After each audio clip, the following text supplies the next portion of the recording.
And then 2 months, 3 months after pandemic, everyone is closing. Ouch. So lahat ng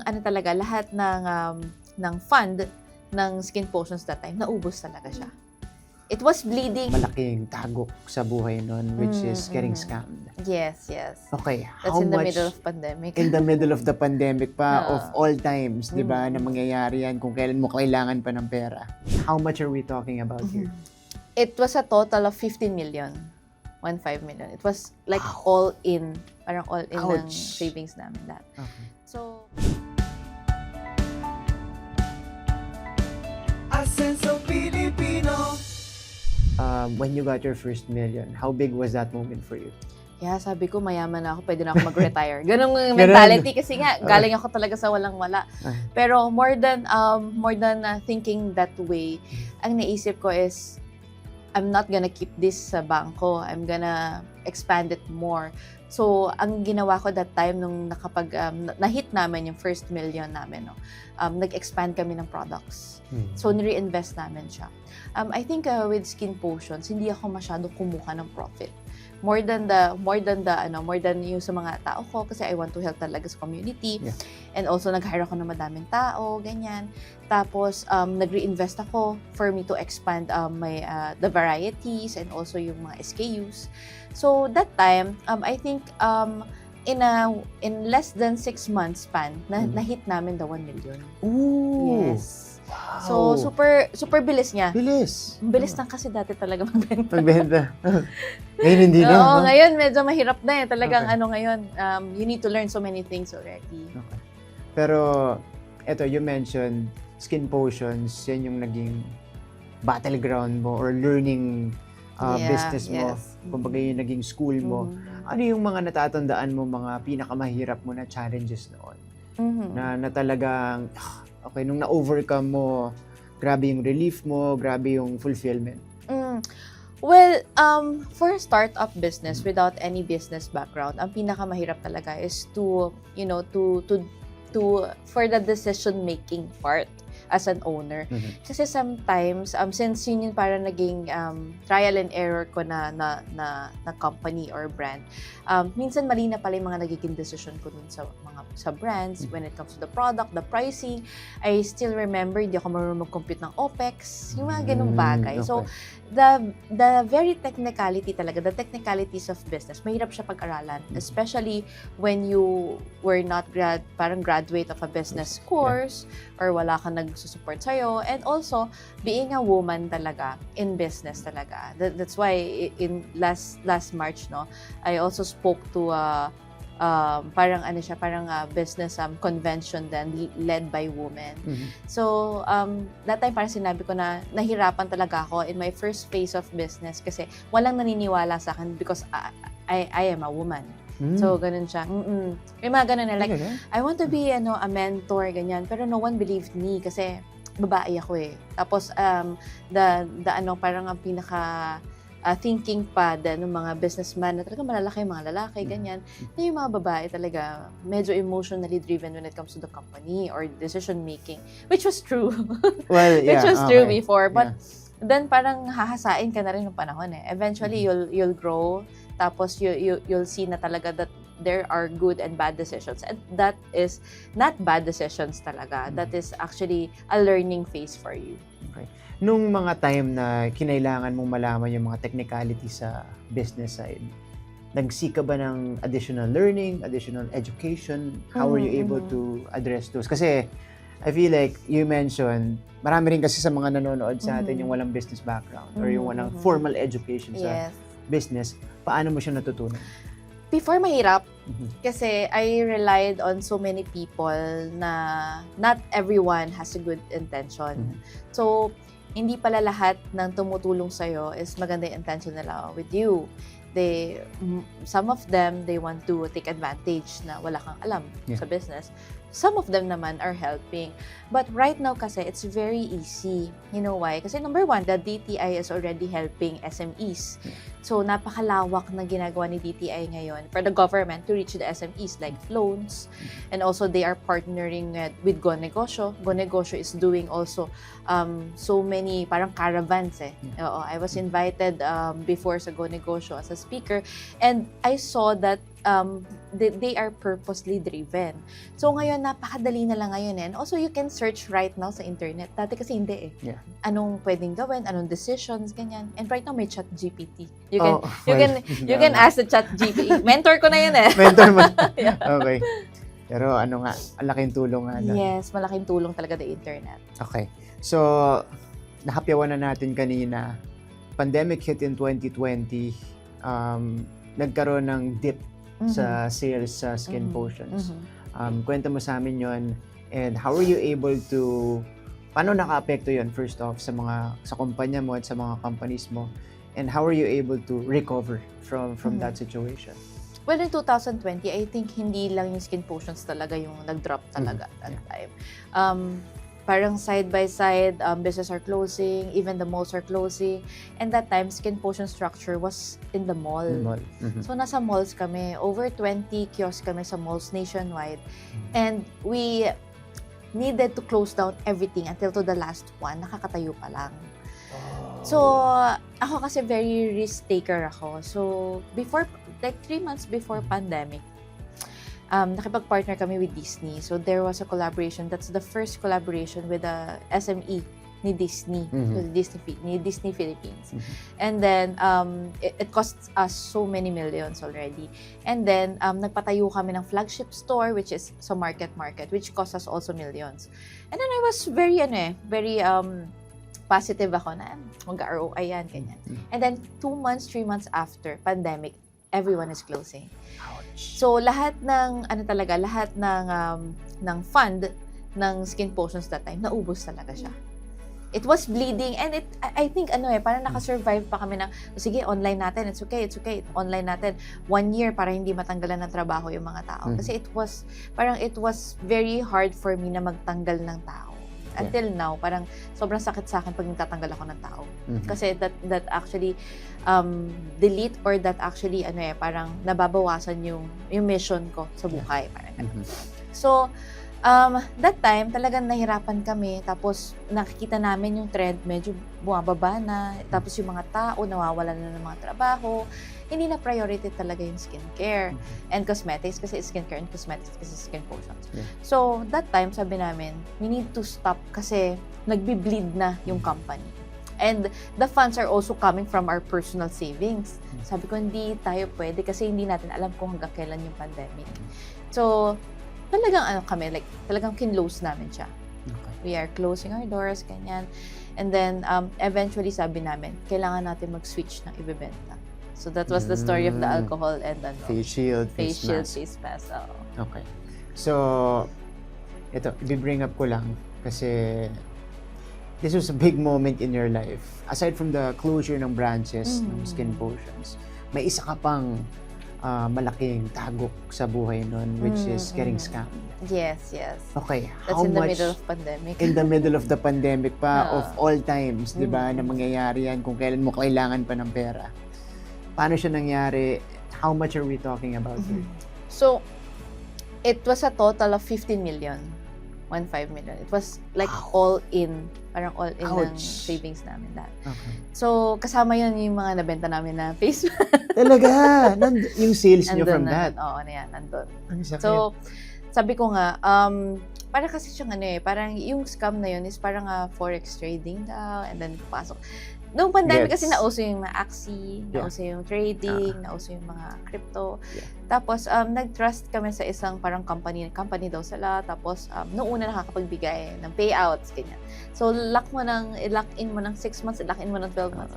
Tapos, I was talking also with my husband. Sabi ko, paano tayo naloko? Negosyante tayo. Ngayon, ganun. Parang there was never na parang business na kayang magbalik ng 40% of the profit. Parang ganun. So, too good to be true. Too good to be true. Okay. Pero naniwala kami kasi sumali sila doon sa church namin. So, ang nag-endorse is yung mga pastor na namin. So, parang sabi nila, sister, kasi nakakatulong sila dun sa mga iba nating ganyan. Pero hindi nila inaalok. Parang nag-vouch sila na, yes, legit sila kasi. So, we trusted so much. Kasi, well, yung pala, ganoon din ginawa nila sa Mindanao. So, nabalita din yun sa Mindanao. So, talagang sumasali sila sa mga church organizations na talagang very core talaga, like very solid.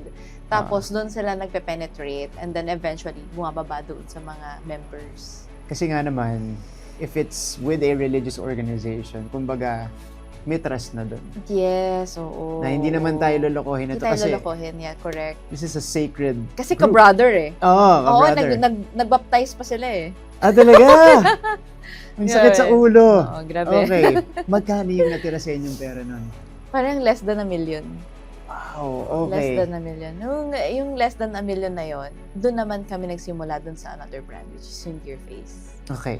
Sige, let's talk about Dear Face. Ito na yung pagbangon ninyo. Yes. Okay. Well, at first talaga, kasi skincare pa rin yung launch namin, kasi yun yung parang forte ko. Pero eventually, we thought na parang sabi namin, walang traction yung skincare. And then, every day, since we are avoiding COVID, so umiinom tayo ng mga vitamins na mga tinitimpla or something. Sabi ko, di ko kaya inumin to araw-araw. It's like a vitamin C na tinitimpla, pero hindi ko kaya, masakit sa lalamunan. So, parang it was a light bulb moment for me na tinitingnan ko lang siyang ganyan. Nakaganyan lang ako, nakatitig. Nakatulala. Okay. Kasi nalugi na eh. So, nakatulala na lang akong ganyan. Tapos parang nagpapap pa yung bubbles niya ganyan. Sabi ko, kung sumarap kaya to, ano kayang feeling ko bibilin ko. So, that time, parang sabi ko sa sarili ko, message ko nga itong manuf namin. Message ko yung manufacturer namin. Okay. Sabi, nakapag-develop ba tayo ng parang ganito? Parang Bingray na Korean drink. Ganyan. Pero vitamin siya. Vitamins. Replacement dito sa iniinom ko. So, before, gusto ko lang na may iniinom ako pang sakin. Tapos, nakapag-develop sila. Sarap sobra. Sabi ko, anuhan nyo ako, bigyan nyo ako, bibigyan ko yung mga resellers natin. So, by then, tinry ng mga resellers namin yung product, which is this one. Ito na, Dear Face. Which is this one, the Beauty first milk. one. Yes, yung first one namin, sunod the melon. Sabi nila, sarap naman ito, ganyan. Tapos, aside doon, nakikita nila na gumaganda yung skin nila. So, yun. Masarap na. Yes. Maganda pa sa skin. Maganda sa skin. At the same time, binuboost yung immune system mo. So, that was my goal lang talaga, to boost the immune system ng pandemic. Kasi nga, daming, ayoko mategi that time.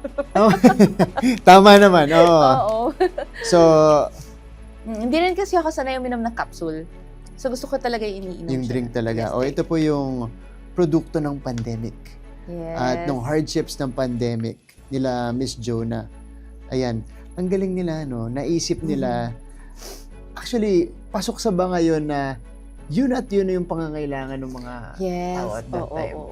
Okay, kasi nasa bahay lang tayo. We're not able to take care of ourselves. So, we need to look good at the same time. Healthy. Yes. Okay. Saka that time kasi parang mga tao gusto yung iniinom instead of pinupunas sa face. Correct. Instead of the skincare. Teka, ano na yung mga flavors ninyo naman? Yes. So, Isa-isahin we natin. have here, ito kasi this is newly launched. Ito yung malaking version lang of this one. Our beauty milk, the strawberry. So, we have the melon, the strawberry, tapos banana. Ayan, banana, lychee, matcha. And also, we have mango we forgot lang. And then, may coffee na rin kami. And itong chocomalos, which is, this one is a pea protein. Chocomalos. This is pea protein. So, parang muscle builder siya. So, instead of whey protein, this is a better alternative sa mga pea protein. Ayan. Wow. Yes, that's pea protein naman. So, kung nag-gym ka, ayan, ito yung inumin mo after. So, ganyan siya. Yes. Masarap na supplement na whey protein. Galing. Meron din siyang mga chlorella, ashwagandha, which is very helpful sa mga cells natin, organs. Tapos, we had also one variant, the mango, which is the vitamin C, but it was not derived chemically. The vitamin C is derived from guava extract naman siya. Okay. So, dati, Ms. Jonah, you mentioned mall-based ang skin potions. So, syempre, nung pandemic, nag-shift tayo completely to online. Talk about your adjustments there kasi Iba ba yung type ng pagbebenta nyo? Ano yung challenges nyo nung nag-shift tayo dun sa online selling? Well, yes. Number one kasi mga offline stores na talagang merong mga bantay. And it was easier for us to reach new market kasi dinadaanan ng mga tao na hindi siya connected doon sa brand. But after like doing full online, it was challenging for us because mahirap maka-reach ng tao. Especially nung dumating yung TikTok, ganyan. It was a good platform, but sobrang daming competitors. So for you to be immersed in TikTok, it took us a while. So yun yung naging parang problem namin before na parang, paano to, hindi ko alam, sasayaw ba tayo dito, ganyan, di ba? Before, it was a dancing fun platform. Yeah. But then, eventually, si TikTok nag-launch siya ng TikTok Shop. TikTok shop. Yeah. So si TikTok Shop, doon namin siya in-start ibenta. And then, we were first. So, yun lang yung kagandahan kasi, like, the rule of the first, pag nauna ka talaga, naka-rooted ka na, especially if you have good products. And our distributors also expanded So, from Cavite, which where I came from, Metro Manila, R3, R1, R2, everyone knows Beauty Milk already. Yeah. In fact, meron kang 10,000 resellers nationwide now. Ganun naka-widespread. Yes. So, actually, international. International na. We have distributors around the globe already. Okay. So, paano mo yan na-achieve? Paano siya kumalat ng ganun? Well, number one is, of course, the most effective way of marketing is word of mouth. And number two is we utilize endorsers and celebrities for us to reach new markets. But, having a good product talaga, if you have a good product, you will definitely sell to other people. Kasi it's a good product to buy. And if it's really cost-effective, they will return Kasi our return customers rate is very high. Mataas. Yes. Galing. So, meron siyang brand loyalty yes, na. may brand loyalty. Okay.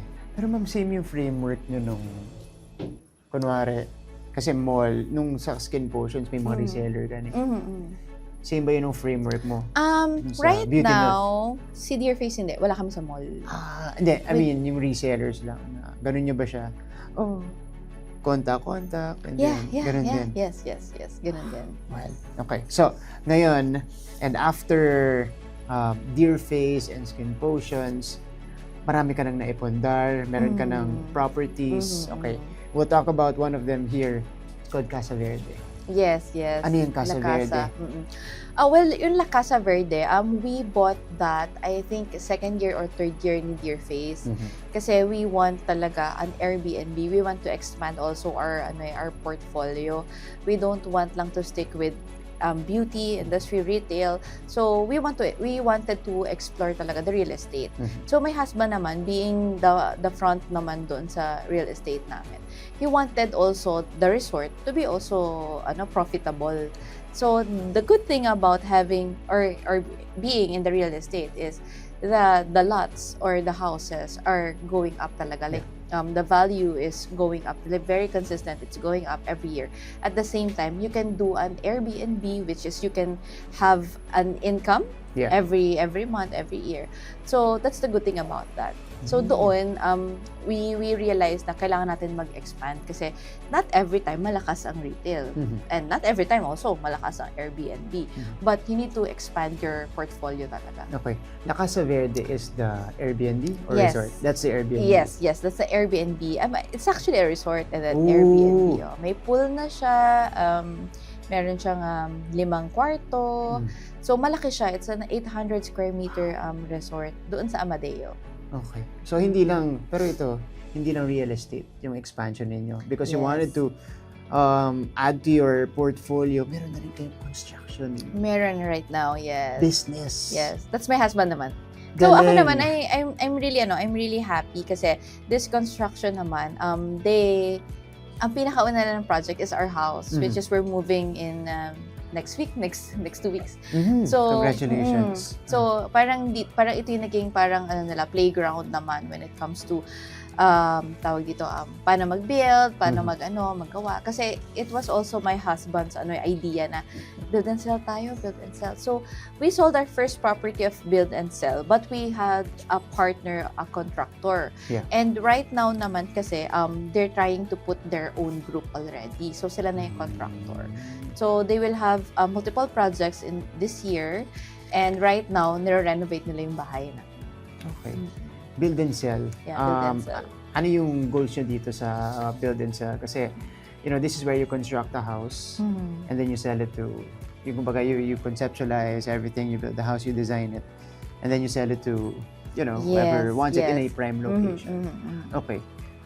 Ganun ba yung expansion na gusto nyo? What are you envisioning for this company? Well, one thing that we saw na pain points when it comes to the build and sell, tipid lahat yung ginagamit na materials. So, ako naman, sabi ko nga, if we want a business like this, it should be something like an owner's build. Kasi pagka owner's build ang bahay, talagang quality lahat nung gawa. Yeah. So, the vision of our build and sell project naman, business, is to also provide quality homes, but at the same time, a very affordable one.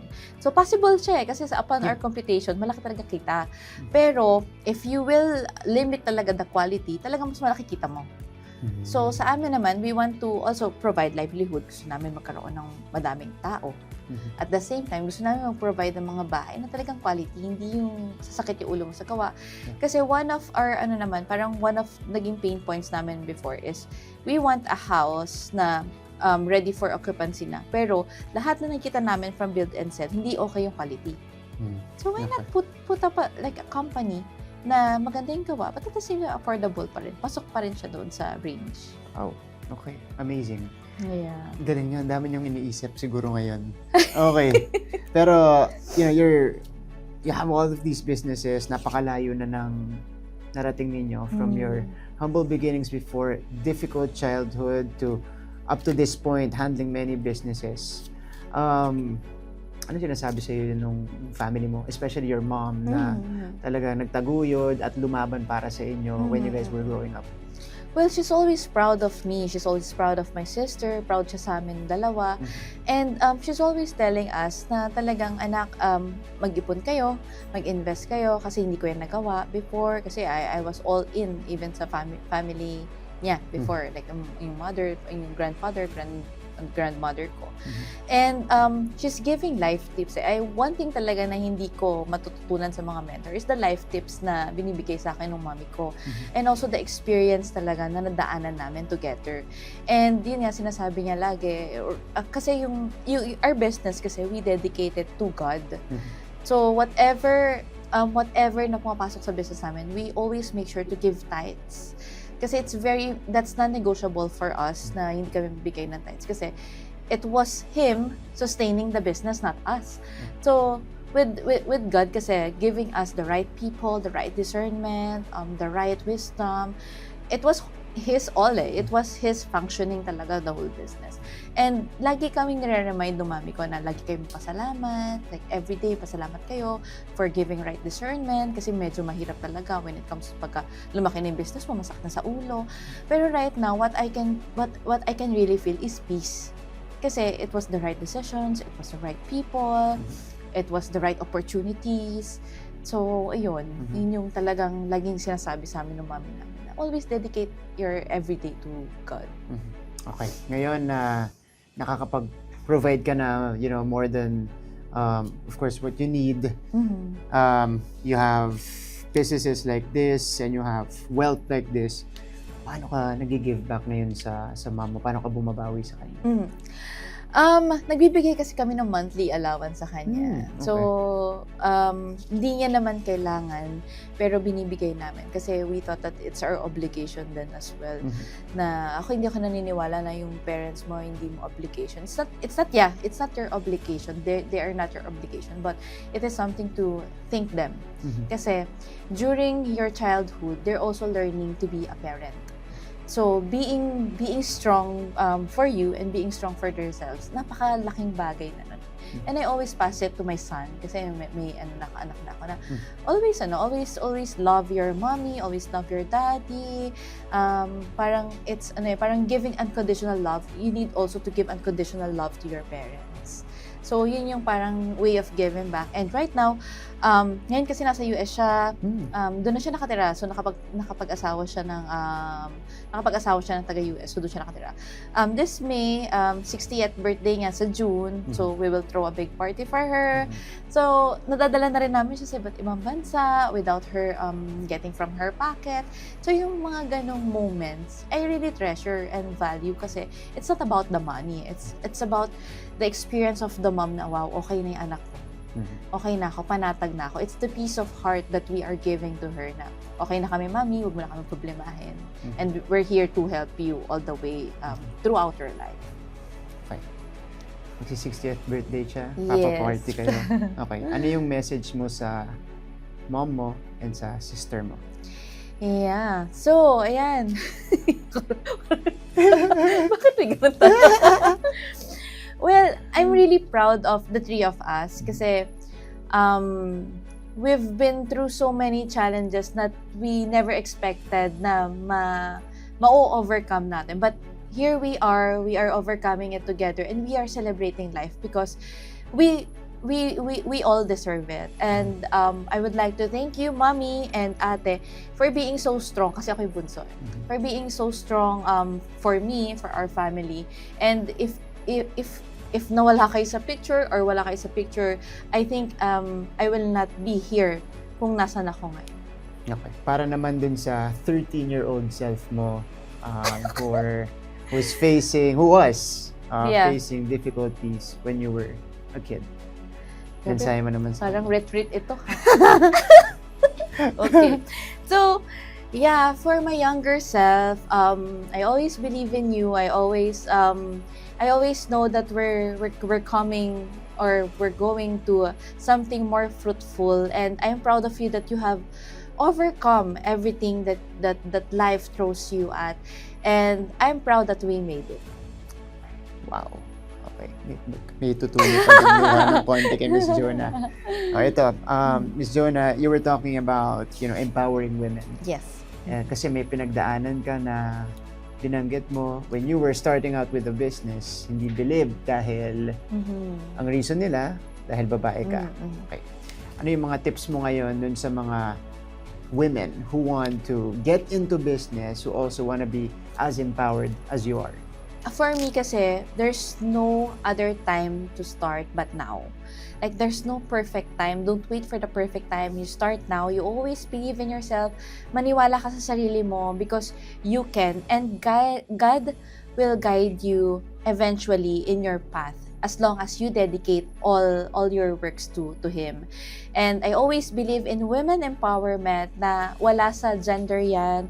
Babae ka man o lalaki, lagi ka maniwala sa sarili mo because you can, and there's a bigger plan for God for you kahit na hindi nag-work yung mga plans mo before. Just do it. Just do it.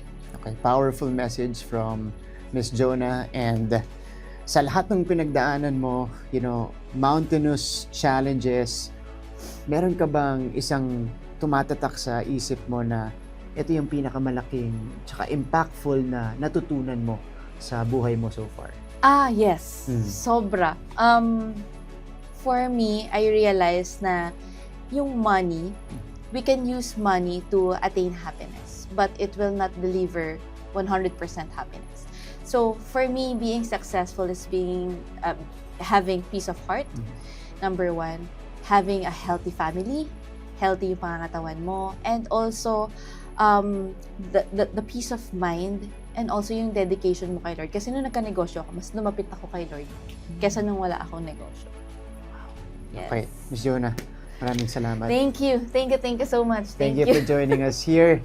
Miss Jonah, paano nila, well, alam na siguro nila, napakadami followers on Skin Potions, Dear Face, New Moon. Nonetheless, how can they find your business online, and how can they contact you as well? Our brands are available in TikTok, Shopee, and Lazada. You can check out our main accounts at Skin Potions PH, at Dear Face PH, and at New Moon PH. So lahat po ng pangangailangan nyo when it comes to your beauty and wellness ay nasa amin na. So try to visit and try to try our products today. Yay! Thank Jonah, you. Thank you so much. Yan po. Thank you so much, Miss Jonah. Ayan, mga ka-asenso, our struggles don't define our success in life and business. Katulad ni Miss Jonah, hindi siya tumigil na mangarap at abutin ito. Imbes na sumuko, ginamit niya itong stepping stone para mag-isip ng bagong strategy to succeed. And now, she is reaping the rewards of her persistence and hard work. Kaya mga ka-asenso, kung nagdadalawang isip man kayo sa inyong business journey, don't stop. It's okay to pause, take a deep breath, and recalibrate. But remember, keep moving forward. Magpahinga kung kailangan, pero ipagpatuloy ang laban. Sa DTI Asenso Pilipino, naniniwala kaming kaya nyo. Muli, ako si Martin Javier. Ito ang DTI Asenso Pilipino, ang kaagapay sa pag-asenso ng bawat pamilyang Pilipino.